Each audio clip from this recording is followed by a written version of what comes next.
नमस्कार, आप सभी का स्वागत है। आप देख रहे हैं न्यूज 24। मैं हूं आपके साथ अंजलि आनंद। संसद में कल संविधान पर चर्चा का दूसरा दिन था। कांग्रेस की ओर से बतौर मुख्य वक्ता राहुल गांधी थे, तो वहीं आखिरी वक्ता के तौर पर प्रधानमंत्री मोदी ने संविधान पर अपनी राय रखी। राहुल गांधी ने अपनी स्पीच में महाभारत काल का पन्ना पलटते हुए द्रोणाचार्य और एकलव्य का जिक्र किया और गुरु दक्षिणा के बहाने केंद्र की मोदी सरकार पर जमकर हमला बोला। पीएम मोदी की जब बारी आई तो उन्होंने भी चुन चुनकर कांग्रेस और उनके नेताओं पर पलटवार किया। लेकिन इन सबके बीच सवाल यह है कि लोकतंत्र में कौन ले रहा है किससे गुरु दक्षिणा। ये देखिए पूरी रिपोर्ट।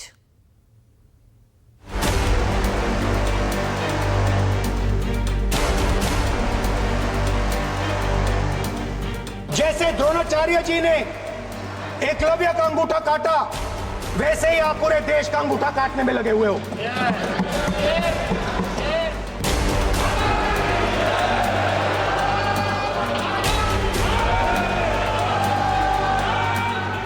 वोट बैंक की राजनीति में डूबे हुए लोगों ने धर्म के आधार पर तुष्टीकरण के नाम पर आरक्षण के अंदर कुछ न कुछ नुक्सेदनी करने का प्रयास किया और इसका सबसे बड़ा नुकसान एससी, एसटी और ओबीसी समाज को हुआ है। संसद में संविधान पर चर्चा। राहुल ने क्यों कहा अंगूठा काटा? जैसे द्रोणाचार्य जी ने एकलव्य का अंगूठा काटा, वैसे ही आप पूरे देश का अंगूठा काटने में लगे हुए हो।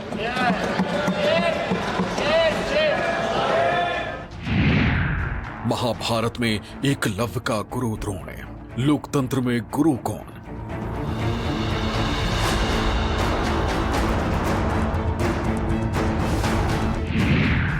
पक्ष विपक्ष ने एक दूसरे को दिखाया आईना। कौन ले रहा किससे गुरु दक्षिणा?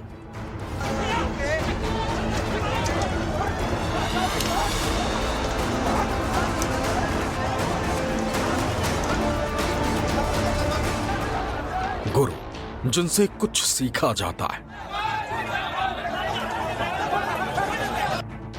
गुरु जिनकी बातों पर अमल कर कामयाबी की सीढ़ियां चढ़ी जाती हैं।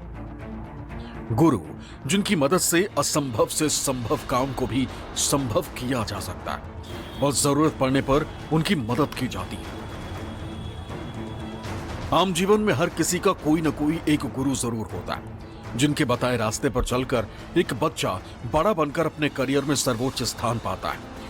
ठीक उसी तरह सियासत को चलाने वालों के लिए भी एक गुरु है। लोकतंत्र में उन्हें जनता की संज्ञा दी गई। लोकतंत्र में जनता ही सबका गुरु है। सियासतदानों को उन्हीं के बताए रास्ते पर चलना होता है।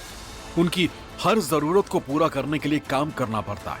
गुरु रूपी जनता के हर आदेश का पालन करना होता है, यानी जनता को दक्षिणा के रूप में सियासतदानों को उनके हितों से जुड़े काम करने होते हैं। लेकिन असल में आज देश में क्या हो रहा है? क्या गुरु रूपी जनता को दक्षिणा दी जा रही?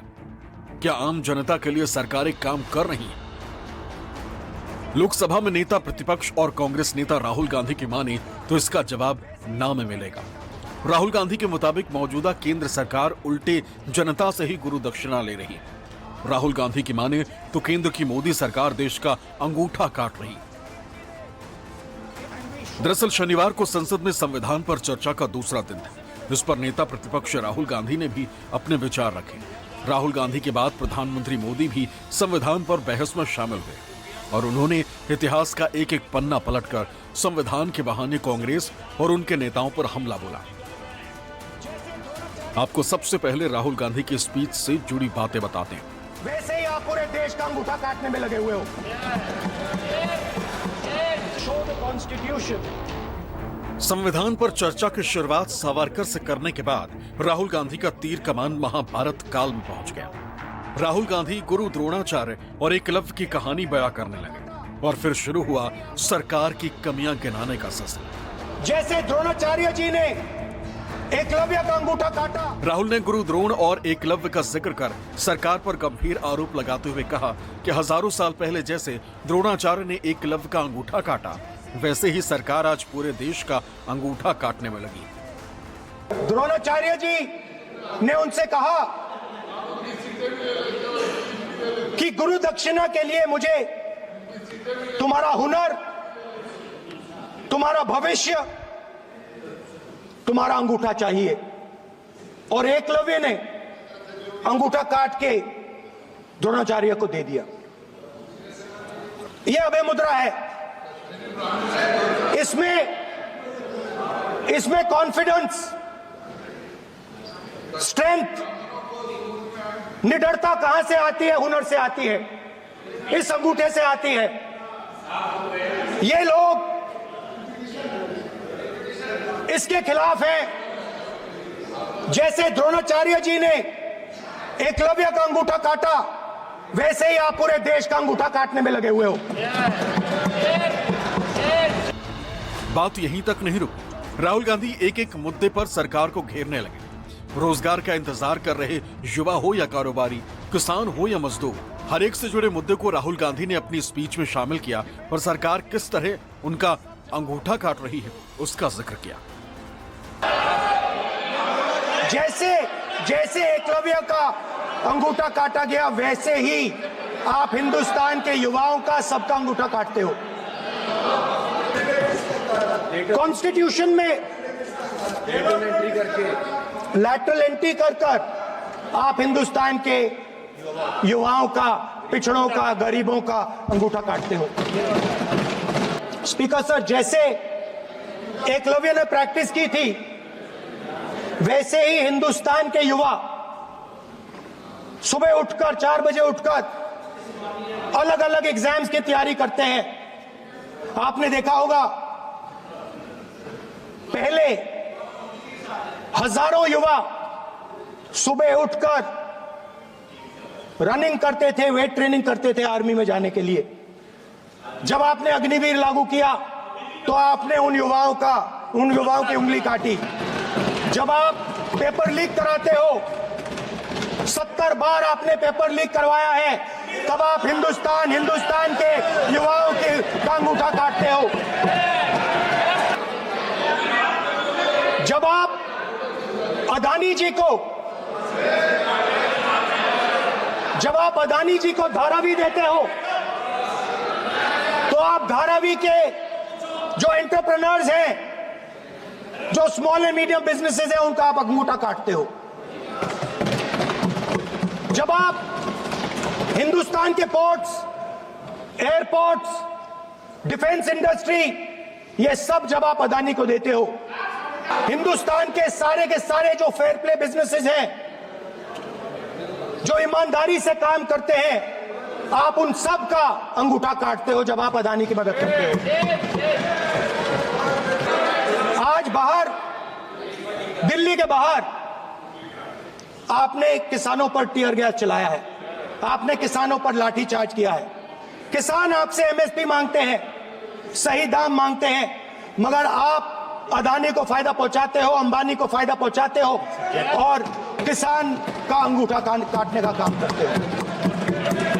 देखिए, हम कहते हैं अभय मुद्रा, हम कहते हैं डरो मत, आप कहते हो हम आपका अंगूठा काट देंगे। ये फर्क है। राहुल गांधी ने अपने भाषण में युवा, किसान और कारोबारियों का जिक्र इसलिए किया क्योंकि केंद्र की मोदी सरकार ने जब सेना में अग्निवीर योजना लॉन्च की तो देश के लाखों युवा सड़क पर उतरकर अपना विरोध जताने लगे थे। देश के लगभग हर राज्य में होने वाले एग्जाम और सरकारी नौकरियों में भर्तियों का पेपर लीक होने से भी लाखों मेहनतकश युवाओं का भविष्य अधर में लटक चुका है। यही नहीं, दिल्ली और हरियाणा के शंभू बॉर्डर पर पिछले कई दिनों से किसानों का एक जत्था आंदोलनरत है। उन पर पुलिस की ओर से लाठियां बरसाई जा चुकी हैं, आंसू गैस के गोले तक दागे गए हैं। इससे पहले भी किसान 1 साल से भी ज्यादा वक्त तक दिल्ली के बॉर्डरों पर अपनी मांगों को लेकर प्रदर्शन कर चुके हैं। हालांकि सरकार की माने तो देश में सब चंगासी वाली हालत है। संविधान पर चर्चा के दौरान प्रधानमंत्री मोदी ने दलित, पिछड़े और युवाओं के लिए अपने शासनकाल में किए गए कामों का न सिर्फ जिक्र किया, बल्कि इन सब के बहाने कांग्रेस और उनके नेताओं पर करारा हमला भी बोला। मेरे देश का छोटा किसान, उसके जीवन में सहकारिता एक मुख्य अंग है। छोटे किसान की जिंदगी को सामर्थ्य देने के लिए सहकारी क्षेत्र को जिम्मेवार बनाना, सहकारी क्षेत्र को सामर्थ्यवान बनाना, सहकारी क्षेत्र को बल देना, इसकी महात्मा हम समझते हैं, क्योंकि छोटा किसान उसकी चिंता हमारे दिल में थी और इसलिए हमने अलग सहकारिता मंत्रालय बनाया। हमारी सोचने का तरीका क्या है? हमारे देश में नौजवान है, पूरा विश्व आज वर्कफोर्स के लिए तरस रहा है। देश में डेमोग्राफिक डिवीजन लेना है तो हमारे इस वर्कफोर्स को स्किल बनाना चाहिए। हमने अलग स्किल मंत्रालय बनाया ताकि दुनिया की आवश्यकता के अनुसार मेरा देश का नौजवान तैयार हो और विश्व के साथ वो अपने आगे बढ़े। उनका सबसे प्रिय शब्द जिसके बिना वो जी नहीं सकते वो शब्द है जुमला। कांग्रेस के हमारे साथी उनको दिन रात जुमला, लेकिन इस देश को पता है हिंदुस्तान में अगर सबसे बड़ा जुमला कोई था और वो 4 पीढ़ी ने चलाया, वो जुमला था गरीबी हटाओ। ये ऐसा जुमला था, ये गरीबी हटाओ ऐसा जुमला था, उनकी राजनीति की रोटी तो सिकती थी लेकिन गरीब का हाल ठीक नहीं होता था। अब हमारा देश बहुत तेज गति से विकास कर रहा है। भारत बहुत ही जल्द विश्व की तीसरी बड़ी आर्थिक शक्ति बनने की दिशा में बहुत मजबूत कदम रख रहा है। और इतना ही नहीं, ये 140 करोड़ देशवासियों का संकल्प है कि जब हम आजादी की शताब्दी मनाएंगे, हम इस देश को विकसित भारत बना करके रहेंगे। ये हर भारतीय का संकल्प है, ये हर भारतीय का सपना है। लेकिन इस संकल्प से सिद्धि के लिए सबसे बड़ी आवश्यकता है वो है भारत की एकता। हमारा संविधान भी भारत की एकता का आधार है। चर्चा जब संविधान की हो और उसमें आरक्षण का जिक्र न आए, ये भला कैसे हो सकता है? राहुल गांधी ने अपने भाषण में आरक्षण का दायरा बढ़ाने की बात कहकर एक बार फिर जातीय जनगणना का जिक्र छेड़ दिया। उन्होंने कहा कि जब हमारी सरकार बनेगी तो इसी सदन में जातीय जनगणना का प्रस्ताव पास कर आरक्षण की 50% दायरे को तोड़ देंगे। इसका जवाब इनडायरेक्ट रूप से प्रधानमंत्री मोदी ने भी दिया। पीएम मोदी ने कहा कि कांग्रेस ने सत्ता की भूख में अपने वोट बैंक को खुश करने के लिए धर्म के आधार पर आरक्षण का नया खेल खेला, जो संविधान की भावना के खिलाफ है। आज ये बात सबके सामने है, पॉलिटिकल इक्वालिटी जो थी वो खत्म हो गई है। हिंदुस्तान के सारे इंस्टीट्यूशंस कैप्चर कर लिए गए हैं। सोशल इक्वालिटी नहीं रही, फाइनेंशियल इकोनॉमिक इक्वालिटी नहीं रही। इसीलिए हमारा अगला कदम जाति जनगणना होगा। हम देश को दिखाना चाहते हैं कि आपने किन लोगों का और कहां कहां अंगूठा काटा है। हम दलितों को, आदिवासियों को, पिछड़ों को, किसानों को, मजदूरों को दिखाना चाहते हैं कि आपने किस किस का अंगूठा काटा है। इसलिए जो मैंने वायदा किया था, इसी हाउस में यहां हम कास्ट सेंसस लागू करेंगे और उसके बाद हिंदुस्तान में एक नए तरीके का विकास होगा, एक नई तरीके की राजनीति होगी। जो मैंने पहले कहा था, जो आपको अच्छा नहीं लगता है, 50% रिजर्वेशन, उस दीवार को हम यहां तोड़ेंगे। 50% रिजर्वेशन की दीवार और जाति जनगणना हम यहां करा के दिखाएंगे। आपको जो कहना कर लो, कह लो।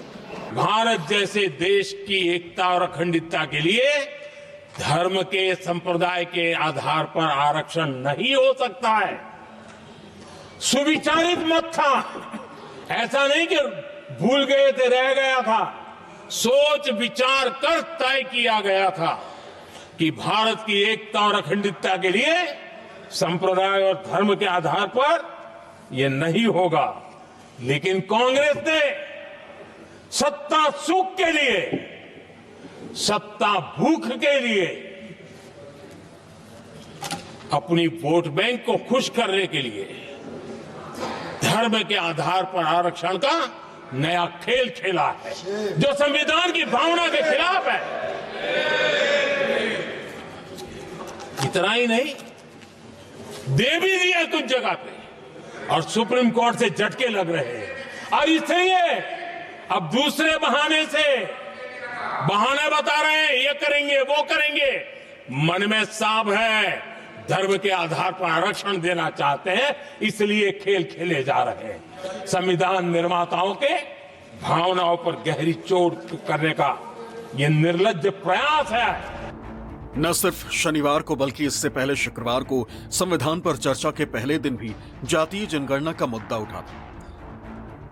तब सत्ता पक्ष की ओर से रक्षा मंत्री राजनाथ सिंह, विपक्ष से कांग्रेस सांसद प्रियंका गांधी वाड्रा और समाजवादी पार्टी के सांसद और अध्यक्ष अखिलेश यादव ने कास्ट सेंसस का जिक्र किया था। आज उसी पार्टी के लोग जात के आधार पर जनगणना कराना चाहते, कराएं, हमें कोई आपत्ति नहीं। लेकिन मैं जानना चाहता हूं कि देश की जनता की आंखों में धूल झोंक कर राजनीति नहीं की जानी चाहिए। राजनीति करनी है तो जनता की आंखों में आंख डालकर राजनीति आपको एक ब्लूप्रिंट लेकर आना चाहिए, एक मसौदा लेकर आना चाहिए, ऐसा मसौदा जिसमें कि यह पूरी तरह से स्पष्ट हो, जो जातिगत जनगणना कराएंगे किस जाति को आरक्षण का कितना प्रतिशत देंगे, इसका भी खुलासा होना चाहिए। और मैं चाहूंगा कि ऐसा मसौदा तैयार होता है तो अध्यक्ष महोदय, यदि यह संसद सहमत हो, यदि आपकी अनुमति हो, तो उस पर संसद में चर्चा भी हो सकती है। आज जनता की मांग है कि जाति जनगणना हो। सत्ता पक्ष के मेरे साथी ने इसका जिक्र किया। ये जिक्र भी आज इसलिए हो रहा है क्योंकि चुनाव में ये नतीजे आए। ये जाति जनगणना इसलिए जरूरी है ताकि हमें पता चले कि किसकी क्या स्थिति है और नीतियां उस हिसाब से बने।